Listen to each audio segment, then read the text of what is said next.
देखिए आईफोन थोड़ा सा एंड्रॉयड से अलग हो जाता है। अगर हम आईफोन के मॉडल नंबर 6, 7, 8, X यहाँ तक की बात करें तो इन्हों में अगर आप कस्टमर आईफोन को अपडेट नहीं करते, कई बार होता है कि कंपनी ने कई मेजर अपडेट दे दिए हैं लेकिन कस्टमर उसे अपडेट नहीं करते। अपडेट 4 या 5 पेंडिंग होते ही या तो फोन का वाईफाई ब्लूटूथ काम करना बंद कर देगा या उस फोन के नेटवर्क चले जाएंगे या उस फोन में कोई भी एक ऐसी प्रॉब्लम क्रिएट हो जाएगी जैसे वॉइस कॉल पर माइक का काम ना करना, मगर वीडियो कॉल में कुछ सेकंड के लिए आवाज आती है फिर रुक जाएगी। पता नहीं पड़ेगी, चलो रखो अभी सब। अपडेट भी आपको उसे 1 बाय 1 करना पड़ता है। कंपनी आपको देगी जो अपडेट आ रखा है सिर्फ एक स्टेप का, आप अपडेट करोगे 1 हफ्ते या 10 दिन बाद दोबारा अपडेट देगी, फिर आपको वो दोबारा अपडेट करना पड़ेगा, फिर आपको तीसरी बार दोबारा अपडेट करना पड़ेगा, तब धीरे धीरे प्रॉब्लम सॉल्व होती शुरू हो जाती है। ठीक है ना। इंटरनल आईफोन को आप अगर सोचोगे कंप्यूटर के थ्रू डायरेक्टली लेटेस्ट वर्जन डाल दें, कई बार तो सक्सेस हो जाता है, कई बार नहीं होता। तो अगर आपके सिस्टम अपडेट दे रखा है ना तो सिस्टम में अंदर जाकर के ही करें, डायरेक्ट पीसी से कनेक्ट करा और अपडेट फाइल चढ़ा दें, ऐसा ना करें। ठीक है ना। तो स्टेप बाय स्टेप उसे अपडेट देना पड़ेगा। सर अगर डायरेक्ट देंगे तो डेड होने का चांस है? डेड का भी चांस रहता है। दूसरा कि उसमें और भी कई प्रॉब्लम रह सकती है डायरेक्ट की, क्योंकि इसमें सीक्वेंस दिया गया है तो सीक्वेंस के अनुसार ही काम करना ज्यादा बेस्ट रहता है। दूसरा कि अगर किसी भी आईफोन में आपको दिखता है कॉलिंग नहीं आ रही, सेटिंग में जाके देखिए फैक्ट्री रीसेट ऑप्शन नहीं आ रहा जिसमें इरेज ऑल डेटा का ऑप्शन होता है, सिर्फ रीसेट का आ रहा है, फैक्ट्री रीसेट का नहीं आ रहा, तो वो हो सकता है फोन बाईपास हो रखा हो।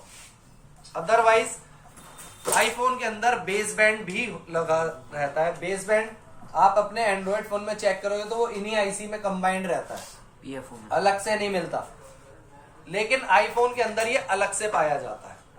अगर बेस बैंड करप्ट है, यानी कि सेटिंग में जाकर के चेक करिए बेस बैंड अननोन आ रहा है, एंड्रॉइड में भी है और इसमें भी। एंड्रॉइड में सेटिंग में जाकर के चेक करोगे बेस बैंड दिख जाएगा, बेस बैंड अननोन, तो आपको पीएफओ आईसी की एचआरसी करके चेक करना है, डब्ल्यूटीआर आईसी की एचआरसी करके चेक करना है।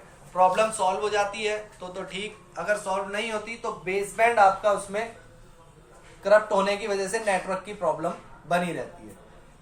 फ्लैशिंग करेंगे प्रॉब्लम अक्सर सॉल्व हो जाती है, लेकिन आईफोन के अंदर ऐसा नहीं है। आईफोन में अगर बेस बैंड अननोन दिखा रहा है तो कस्टमर को डेड का रिस्क दे दीजिएगा, क्योंकि हार्डवेयर प्रॉब्लम होने के बावजूद आईफोन में अगर आप सॉफ्टवेयर करते हो और बेस बैंड अननोन है तो फोन जो है 100% फ्लैशिंग नहीं लेगा, वो 50% से लेकर के 90% तक कहीं पर भी रुक जाएगी फ्लैशिंग। और आपको भी पता है अगर फ्लैशिंग 1% भी रुक जाए तब भी फोन ऑन नहीं होता, क्योंकि उसे 100% डन चाहिए होता है। इसीलिए कस्टमर को सॉफ्टवेयर करने से पहले 2 चीजें हमेशा बताएं आईफोन से, एक कि डेड का रिस्क, दूसरा उसका जो है क्लाउड आईडी का रिस्क। क्लाउड आईडी तो हमेशा कंपलसरी है, जिसको क्लाउड आईडी नहीं पता उसका फोन रीसेट ही मत करो।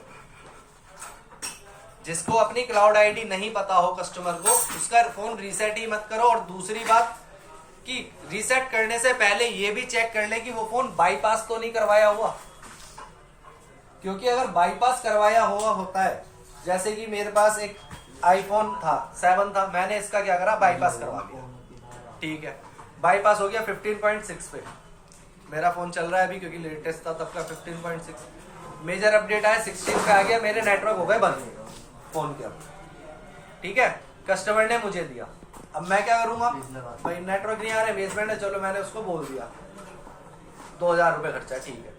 आपने फ्लैशिंग करा, फोन रुक गया, डेड मिल गया। दूसरा चलो डेड भी नहीं हुआ तो ऑन हो गया, ऑन हो गया, क्लाउड आईडी मांग रहा है।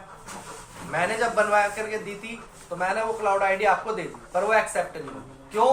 क्योंकि फ्लैशिंग होने के बाद और जब आपने बाईपास करवा रखा है, बाईपास के बाद तो नई आईडी डल जाएगी, लेकिन वो आईडी सिर्फ तब तक ही रहेगी जब तक बाईपास, बाईपास हटा वो आईडी भी हट जाएगी, वापस पुरानी आईडी पे आ जाएगा। इस वजह से कस्टमर से बिल जरूर मांगिए। अगर बिल नहीं है आईफोन का तो मत करिए नेटवर्क से रिलेटेड कोई भी काम। अगर नेटवर्क प्रॉब्लम में कोई भी फोन आता है आईफोन के अंदर तो बिना बिल के कभी मत करिएगा, क्योंकि अगर बिल है तो उसका जेन्युइन वाला फोन है, जेन्युइन बाईपास होया हुआ नहीं है कि बाईपास करवा रखा हो टेंशन आएगी, ऐसा कुछ नहीं है। क्लाउड आईडी बाईपास अगर वो भूला हुआ भी है तब भी कोई बात नहीं, बस बिल होना चाहिए आप पे।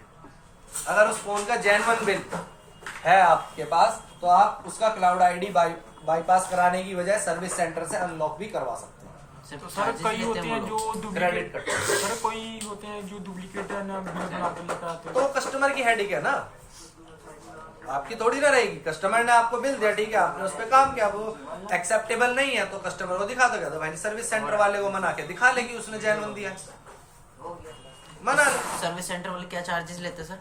सर्विस सेंटर वाले चार्जेस का तो कभी कभार का होता है, बाकी टाइम लेते हैं, 1 महीने का टाइम। अच्छा, आपको पासवर्ड देने के लिए, रिकवर कराने के लिए वो कहते हैं 1 महीने का टाइम लगेगा, 30 दिन का, 30 से 31 दिन नहीं होंगे। लेकिन पासवर्ड के लिए मेल आप पे कभी भी आ सकती है, 1 हफ्ते में आ जाए, 10 दिन में आ जाए, 2 हफ्ते में आए, 3 हफ्ते में आए, मेल कभी भी आ जाएगी। लेकिन 1 महीना लास्ट होता है, 1 महीने से ज्यादा टाइम नहीं लगा। इसलिए ये काम जो होता है जेन्युइन वाला होता है। फिर इसमें फोन को रीसेट करो चाहे, कोई दिक्कत नहीं। iCloud आईडी दोबारा बना लो, कोई दिक्कत नहीं। इसमें आपको जो है कस्टमर का फोन जो है उसको जैसा नए के टाइम पे मिलता है ना, ऐसे वाला होकर के मिलता है उसे। आईफोन के अंदर 3 ही बार आईडी बनाई जा सकती है, तीसरी बार के बाद चौथी आईडी नहीं डलेगी। चौथी आईडी को डालने का तरीका, तो आपके पास पुरानी आईडी होनी चाहिए कोई भी आईफोन की, या ये कह लीजिए लैपटॉप पे आईफोन की आईडी जनरेट करो और उस फोन में डाल दो तो चल जाएगी।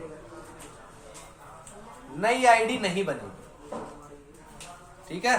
तो इन चीजों का आपको पता होना चाहिए, ये चीजें पता है तो ज्यादा बेहतर है, आप इसमें काम इजीली कर पाएंगे। आज की क्लास यही समाप्त।